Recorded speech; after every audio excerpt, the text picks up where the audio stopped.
You know that feeling? It's the end of the day. Yeah. Maybe you've been busy running errands, maybe you've been stuck at a desk, or maybe you've actually been relaxing. Right. Doesn't seem to matter what you did. No. And you go to take off your shoes, and suddenly it's a struggle. Or you look down at your ankles, and they just look different, you know? The definition is gone. It's the disappearing ankle act. Like someone just erased the bone structure. Exactly. And the sensation is so distinct, too. It's not really a sharp pain, but it's just heavy. It feels like you are carrying around invisible ankle weights. Mm-hmm. You wake up, you feel light, you feel agile, your legs look normal. But by 6 p.m., it's a completely different story. It feels like someone pumped your lower legs full of lead. And that's where the mindset kicks in. Yes. And I think for a lot of people, especially once they hit that 60-year mark, the immediate reaction is just resignation.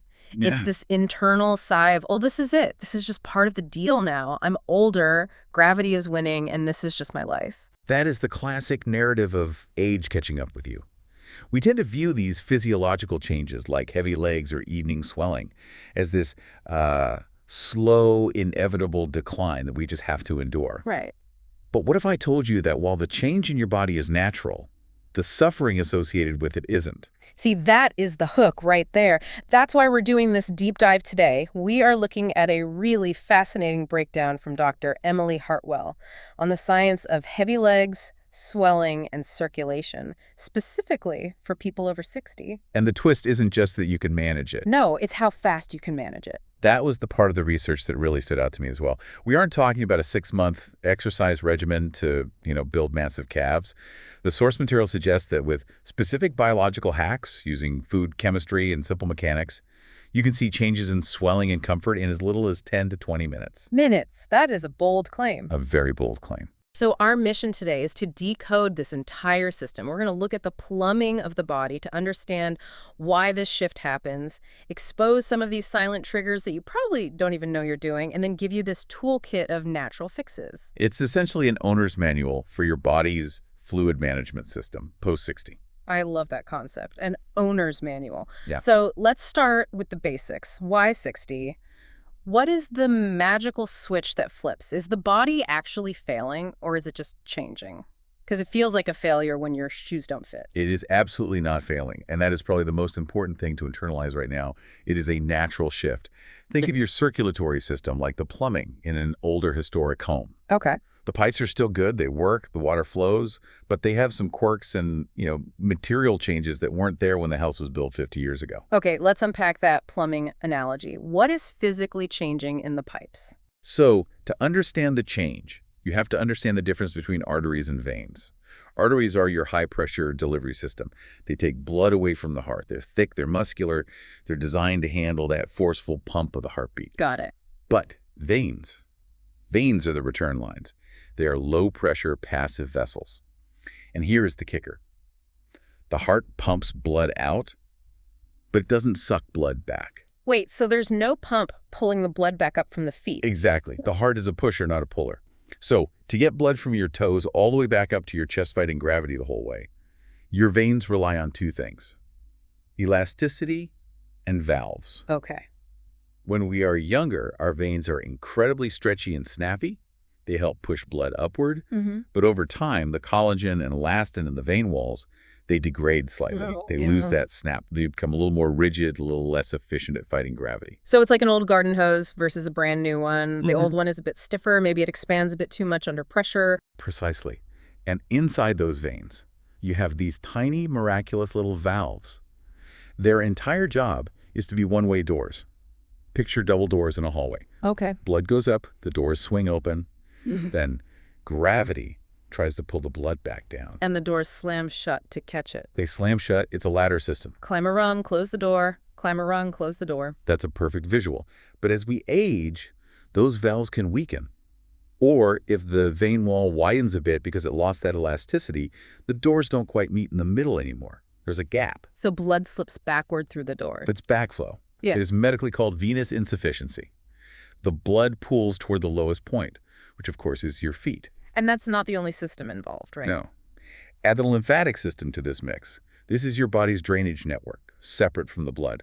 It's responsible for clearing out waste fluid from the tissues. And let me guess, it also slows down with age. It slows down. The lymphatic pumping rate is just not as zippy as it used to be. It's not draining the swamp as quickly. So you've got pipes that aren't pushing as hard, valves that are letting things slip back, and a drain that's moving in slow motion. And then you have the ultimate enemy, gravity. Right. Gravity is relentless. It is pulling fluid down 24 hours a day. And that explains the morning versus evening difference that everyone notices. When you're sleeping, you're horizontal. Gravity is neutral across your body. The fluid distributes evenly the moment you stand up. It all starts heading south. Gravity starts pulling everything to your ankles. There's one more piece to this biological puzzle that the source material highlighted, and I found this fascinating: the muscle pump. I didn't realize how important this was until I read through the notes. Oh, it's huge. Since the heart doesn't pull blood back, the body evolved a workaround. Your calf muscles, the soleus and gastrocnemius, are essentially a second heart for your lower body. A second heart. Wow. Every time you take a step, that calf muscle contracts. It physically squeezes the deep veins inside the leg, shooting blood upward. It's a manual pump. But I'm guessing this is where age comes in again. Right. With age, muscle mass often decreases, a process called sarcopenia. Or, maybe we have joint issues, so we change how we walk, we shuffle more, we don't push off deeply with the toes. So the pump gets weaker. If the muscle is smaller or the movement is smaller, the pump is weaker. Just doesn't clear the fluid as effectively. So it's a perfect storm: weaker veins, slower drains, and a weaker pump. But before we get to the fixes, and we will get there, I want to talk about detection, because I feel like most people wait until their ankles look like grapefruits before they think, oh, I have a problem. Right. And by then, you're already in discomfort. You're already dealing with significant fluid volume. The body actually has a very sophisticated early warning system, but the signals are subtle. We tend to ignore them or attribute them to something else. The source material called these invisible clues. I thought this was fascinating because I've definitely experienced some of these and just shrugged them off. The first one was the shoe fit test. This is a classic. You put your shoes on at 8 a.m. and they feel great. By 2 p.m., maybe you've gone for a short walk to get coffee, and suddenly the top of the shoe feels tight. Yes. Or the sides feel like they're pinching your toes. And the immediate assumption is, oh, my feet are just tired, or these shoes need breaking in. We blame the shoe. We always blame the shoe. But the shoe hasn't changed size. Your foot has. That tightness across the bridge of the foot is the volume of your tissues expanding with fluid. It's one of the earliest signs that your lymphatic drainage is falling behind. And then there's the sensation itself. It's not pain, necessarily. It's described as a pulling feeling. Yes, a mild pulling or stretching sensation. Imagine wearing a sock that is just slightly too small, but it's actually your own skin. Ooh, that's a good description. Some people describe it as pressure building from the inside out. If you feel that skin tightness, even if you don't see massive swelling yet, the process has started. Your interstitial spaces, those tiny gaps between your cells, are filling up. Speaking of socks, let's talk about sock marks. I feel like we've all taken off socks and seen the pattern of the elastic on our skin. That's normal, isn't it? To a degree, yes. But you need to pay attention to the depth and the duration. If you are wearing loose, comfortable socks, not compression socks, just normal cotton ones, and they are leaving deep indentations that take 10, 15, or 20 minutes to fade. That's a bad sign. That is your tissue telling you it is waterlogged. That is what doctors call pitting. The fluid is just being displaced by the elastic because it has nowhere else to go. There's one sign that I found really counterintuitive: the temperature check. This one surprises a lot of people. You might expect inflammation or swelling to be hot. And in an injury, it is. But in the case of simple fluid retention or edema in the elderly, the swollen area often feels cooler to the touch than the rest of the leg. Why is that? That seems backwards. It's physics again. You have a layer of water collecting right under the skin. It creates a barrier almost like insulation, separating your skin from the warm blood flow deeper in the muscle. Ah. Also, because circulation is sluggish in that area, there is simply less warm blood reaching the surface. So if you touch your shin and it feels surprisingly cool compared to your thigh, that's a red flag for edema. And finally, the mobility check. Just wiggling your toes. It sounds silly, but try it. If your toes don't wiggle freely, or if flexing your ankle feels stiff, like there's resistance in the joint, that's internal pressure. Invisible pressure. The source describes it as feeling like you're wearing an invisible layer of padding. That is such a vivid image. Invisible padding. So, okay, we know the biology, we know the early signs. Now we need to look at what we are doing to cause this. The source material calls these silent triggers. And I have to say, looking at this list, I've felt a little attacked. I think I'm guilty of all of them. Well, they are silent for a reason. These are everyday habits that seem completely harmless. We do them on autopilot. But for a body over 60 with that changing plumbing we discussed, they act as accelerants for swelling. The first one is the big villain, salt. But wait, before the listener tunes out thinking, I don't use the salt shaker, I'm fine, that's the trap, isn't it? That is the ultimate trap. The misconception is that high sodium comes from salting your pasta or your eggs at the dinner table. The reality, according to Dr. Hartwell's data, is that nearly 70% of your daily salt intake comes from foods that do not taste salty. 70%, that is a massive number. It is. We're talking about bread, breakfast cereals, Canned vegetables. soups, sauces, salad dressings, even cheese and deli meats. These are foods that rely on sodium for preservation and texture, not just flavor. Wow. So you can eat a healthy turkey sandwich on whole wheat bread with a side of vegetable soup, and you might have just consumed your entire day's worth of sodium without tasting a single grain of salt. And biologically, what is that stealth salt doing to our legs? Why does eating a sandwich make my ankles disappear? It's basic chemistry, osmosis. Yep. Sodium attracts water. It's a magnet. When the concentration of salt in your bloodstream goes up, your body goes into panic mode. It thinks, the blood is too salty, we need to dilute it to keep the chemistry safe. So it holds on to water to dilute the salt. It holds on to every drop of water it can find to balance out the blood. And then gravity gets involved. Exactly. You have increased blood volume because of the retained water. You have gravity pulling it down. And because the veins are older, they expand under that extra volume. The fluid leaks out into the tissues, and it parks itself in your ankles. So trigger number 1 is stealth salt.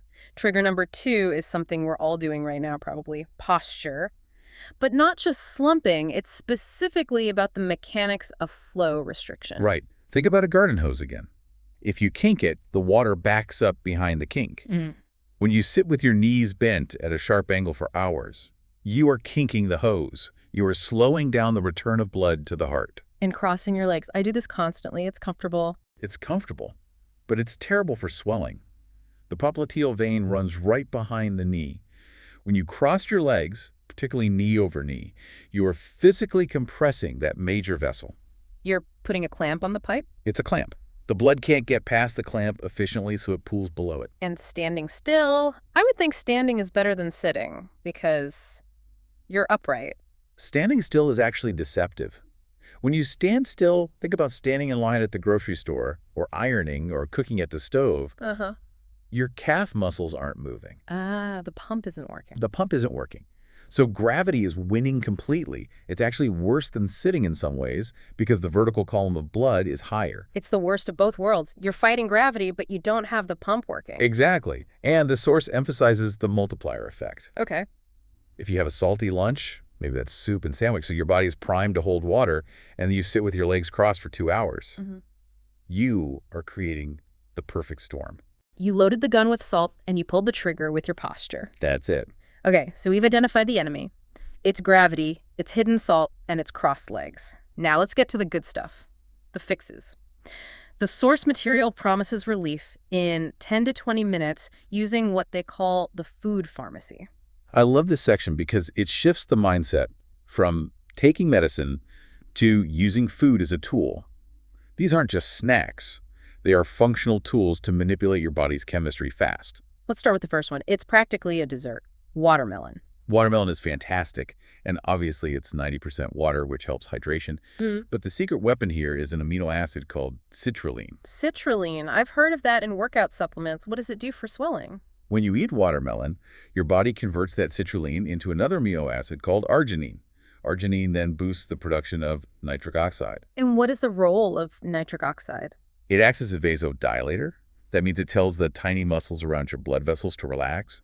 When your vessels relax, they widen. So it opens the highway lanes. It opens the highway. Exactly. It reduces the pressure in the vascular system. At the same time, the high water content signals your kidneys to flush out excess sodium.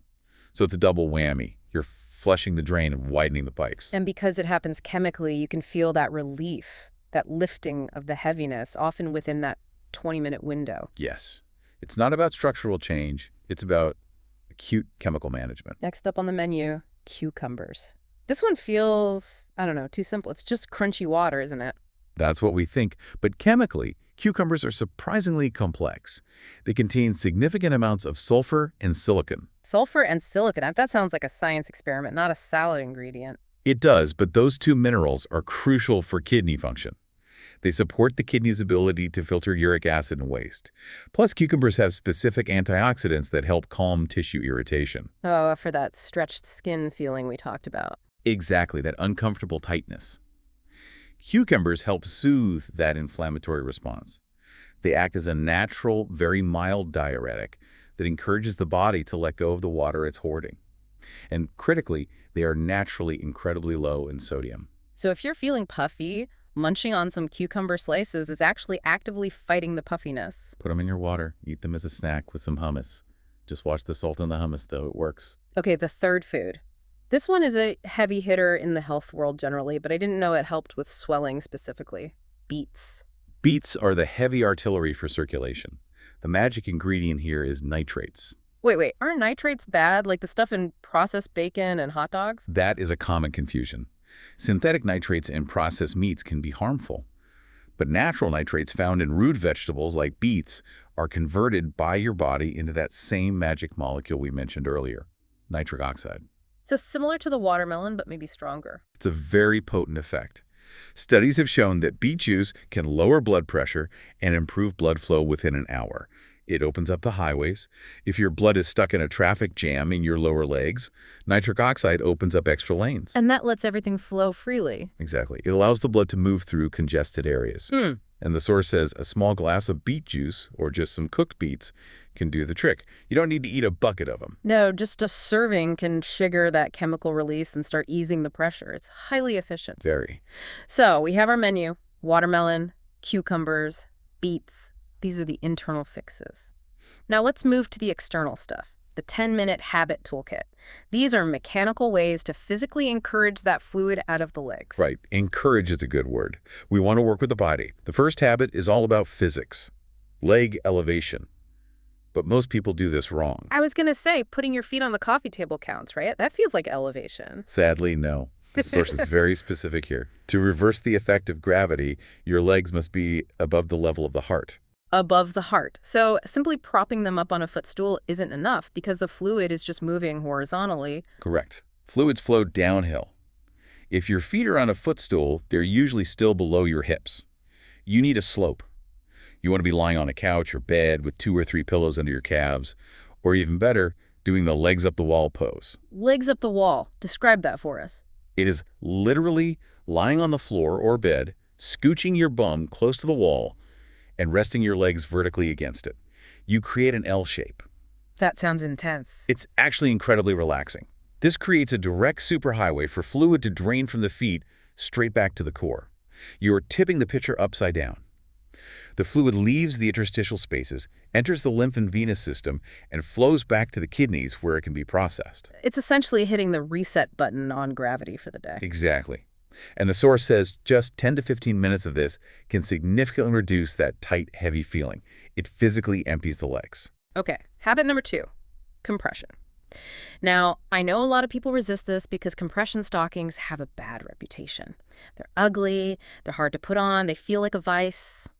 They've come a long way in terms of fabric and style, but the hard to put on part is usually because of when people try to put them on. The source emphasizes timing is key.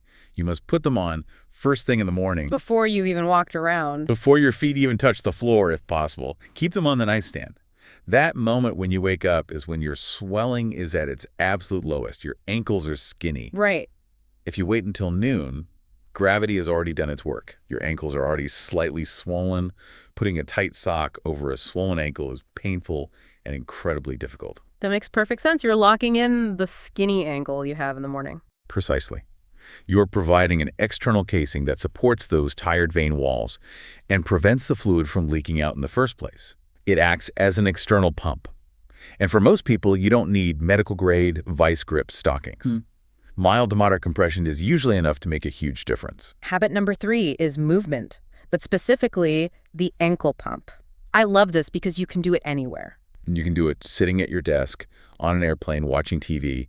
It's simple mechanics. You point your toes toward your nose as hard as you can, Bucks. then point them down toward the floor as hard as you can. Like a ballerina. Yes. Repeat that 10 to 15 times rhythmically. Mm. What you are doing is manually squeezing the calf muscle. Remember, that's your second heart. You are mechanically pumping the blood up the leg. If you've been sitting for a while, this is the manual override to get things moving. It prevents the stagnation that leads to swelling. It's such a simple toolkit. Eat a cucumber, put your legs up the wall, point your toes. But the source material dives into one more area that I think is really counterintuitive. We talked about salt, but we need to talk about water. The hydration paradox. This is where so many people get it wrong. Yeah. The logic seems sound.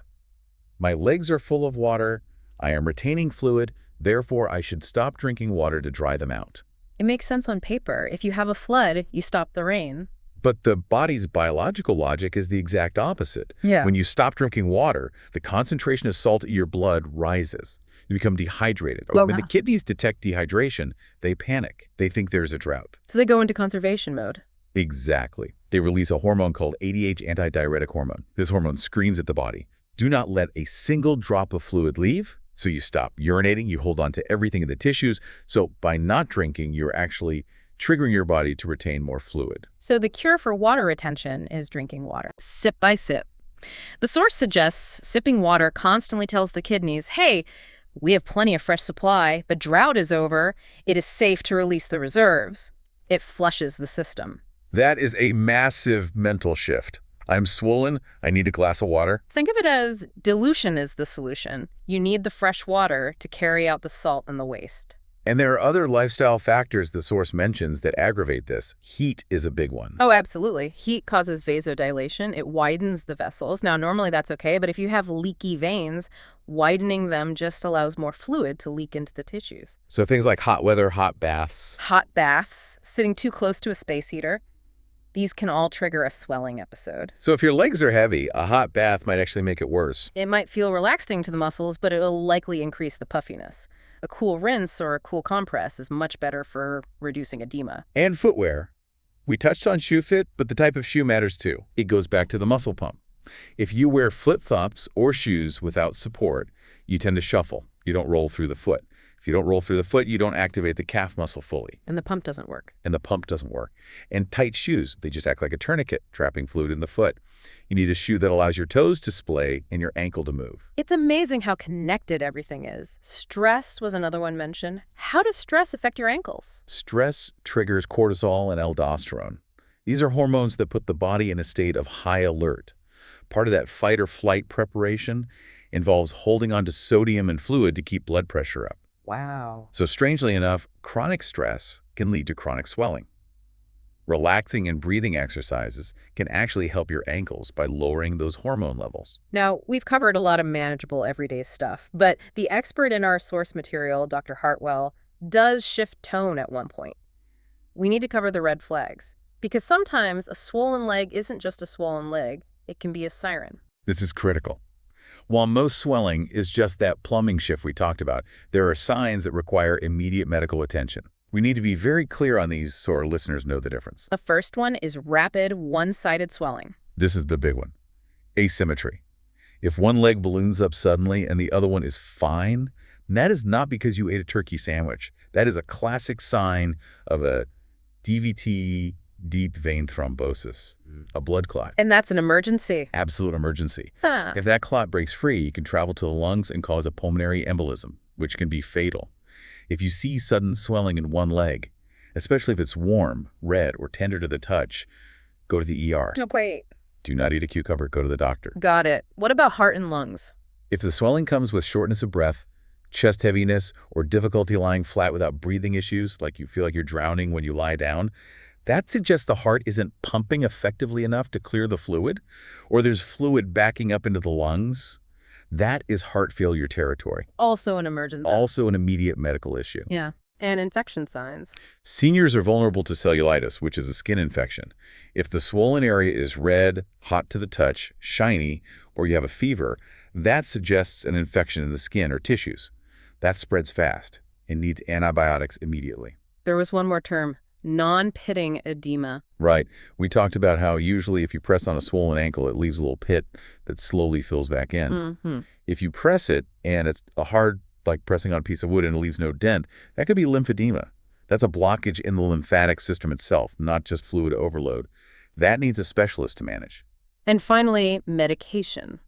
If you start a new pill, blood pressure meds, like calcium channel blockers, diabetes drugs, pain relievers like NSAIDs, and suddenly you puff up, tell your doctor. It's a very common side effect. It doesn't mean you have to live with it. They can often switch you to a different class of medication. So barring those red flags, for the vast majority of people over 60, this is a manageable condition. It's not a life sentence of heavy legs. That is the ultimate takeaway. It's about empowerment.